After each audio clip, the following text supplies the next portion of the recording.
Welcome, Grace and Truth, to another episode of the Shaky Face Bible Q&A. This isn't really a thing we're going to keep doing. I just got 5 or 6 questions a whole bunch of times, so I figured I would answer them. This question is spawned by our sign out front leading up to Resurrection Sunday. It says, Jesus literally rose from the dead. And the question has come up, do we read the Bible literally? And if so, what exactly does that mean? So let me answer this. The answer is yes, but it's not well understood usually what that means. To read the Bible literally does not mean that we completely ignore any analogy or metaphor or poetic device or allegory or whatever. All that stuff is in the Bible, and we're allowed to see it for what it is. To read the Bible literally means that we read it as written. In other words, we read the Bible according to the rules of the literature itself. If you guys have been through Fight Club or Refiner's Fire, you've heard this before, that if you read a newspaper, you have a certain set of expectations about what the genre is going to include. You want straightforward reporting, very trimmed down, and maybe some rhetorical devices to try and be persuasive. You're not looking for a lot of, rhyme and meter and stuff like that. It doesn't matter. You read a Shakespeare sonnet, and you're expecting a whole different, data set. Now, if you read a newspaper article and the guy's writing a sonnet in poetry, you'd say, this guy needs to stay in his lane. He can't, he's not good at writing newspaper articles. So every genre of literature has its rules. And when we're approaching the Bible, there's a lot of different genres in there, and we want to know, what the author was intending to communicate. So that's what it means to read the Bible literally. The basic question that we want to answer when we approach the Bible text is, what did the author intend to communicate? Now from there, you can go on to all kinds of stuff like, what did the original audience understand? There's no guarantee they got it right, but these original authors wrote to be understood, so we can assume that their understanding would have been a good starting point for our understanding.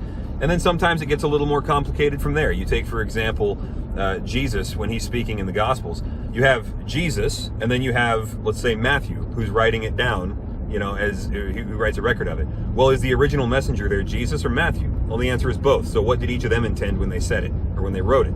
Is the original audience the 12 disciples that Jesus was speaking to? Or was it the first century church who was Matthew's audience? Well, the answer is both. So we want to know what each of them understood. So it takes a lot of work to read the Bible literally.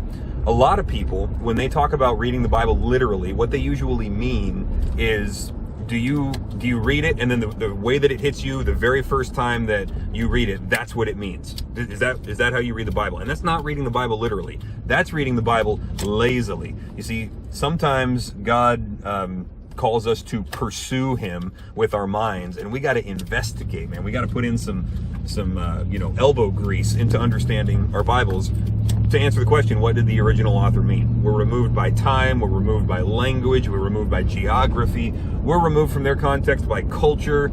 There's no guarantee we're going to understand this thing the first time we read it. So, do we read the Bible literally? Absolutely. However, that does not mean that we can't allow for allegory and apocalyptic literature and prophetic poetry and things like that. When we read Revelation 13, we see a beast coming out of the sea with iron teeth, and so there's a lot of images in there. But we are perfectly allowed, and in fact we have to, read that passage as an analogy. It's a metaphor for some kind of, those aren't the same thing, but it's an image for a kingdom that's described this particular way. So to read the Bible literally does not mean we have to think that there was an actual beast that was rising out of the sea and that his iron teeth were actual physical nouns that existed 2,000 years ago and that the Apostle John saw, right? It's a certain type of literature. What did he intend? And we should read the Bible literally. Now, the first thing that comes up when we talk about reading the Bible literally is usually the days of creation, right? So Genesis, did God actually create everything in 6 literal days? Hold on a second. Hey buddy, I'm filming a video for church. You might want to hang on a minute. Okay. Meet my son. So the days of creation in Genesis, right? Do we actually take those literally? And the answer is we need to figure out what type of literature we're talking about here. And the big debate is he writing narrative history or is he writing poetry? Well, if you read it as poetry, you feel a little more comfortable with messing around with some of those chronological markers, because in poetry that would be fine. If you read it as chronological history or as narrative history, then it says what it means, and it means what it says. For example, in Joshua, it says that the sun stood still during this battle. Well, that's not written in apocalyptic literature, right? That's written in narrative history. It's just telling you what happened. So did the sun actually stand still?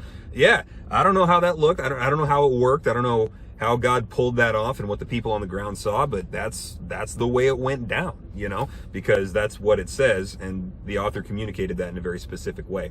So that's kind of, I'm not running low on opinions about the Genesis 1 thing, but that's not what this video is about. That's how we read the Bible literally. What did the author intend? And do we read the Bible literally? You bet we do, and we'd be glad to teach you how if you want to know. So there's your answer to that one, and I'll see you on the next Shaky Face Bible Q&A.